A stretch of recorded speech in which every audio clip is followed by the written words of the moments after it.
It's real complex. Anyone who wants to try to sell you an easy answer is misleading you. They can say, oh, well, we just need to put more police on the streets. Well, getting out there and cracking skulls may solve some immediate issues, but it creates longer standing issues of, now these folks have been incarcerated and convicted, and what does that do for them in terms of their future productivity as a human being? How does that affect their families and their communities? There's not a one size fits all approach to this. I think in terms of policing, what we really need is citizen-driven policing.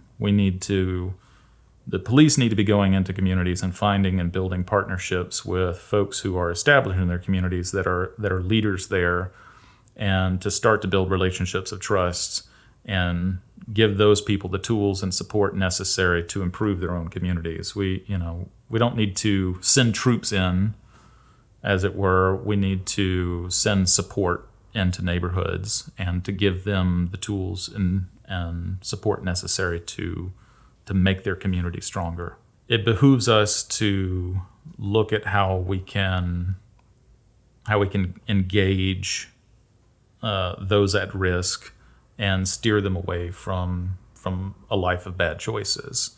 And that goes back to having that community level involvement. They need to feel like they're becoming a part of a community, and that introduces a level of kind of personal pride and sense of belonging that I think is lacking in many cases. When you look at a lot of our specifics in crime in Birmingham, it's a lot of very personal crime.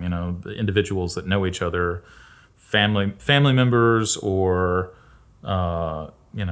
folks that live close to one another and know one another, friendships gone wrong, or that kind of thing. And I think that anyone that tries to present a quick and ready resolution to this is not being honest with you about what the nature of the problem is. When we look at this, there's just a lot of desperation, especially coming out of this pandemic. Now, we as a community didn't really heal from the 2008 economic collapse. We bounced back a little bit from that, but the needle was skewed downwards in a sense. And then about a decade later, we entered the pandemic, which causes all kinds of stress and issues just in and of itself. But then there's also the economic fallout that we still are going to be dealing with moving forward. If we want to talk about reducing crime and reducing the murder rate, we need to be looking at the causes, and I think this goes back to my emphasis on wanting to have a data-driven government. We need to be looking at what are these circumstances, what caused these murders to happen, and is there anything specific we can do to try to heal that?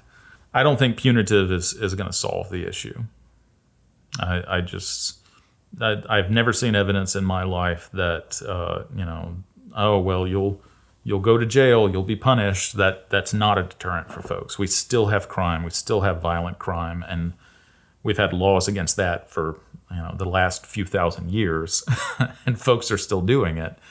When we look at healthy communities have less issues, and healthy communities are ones where there is a strong sense of community. There are support systems in place for people. They feel safe. They are well fed.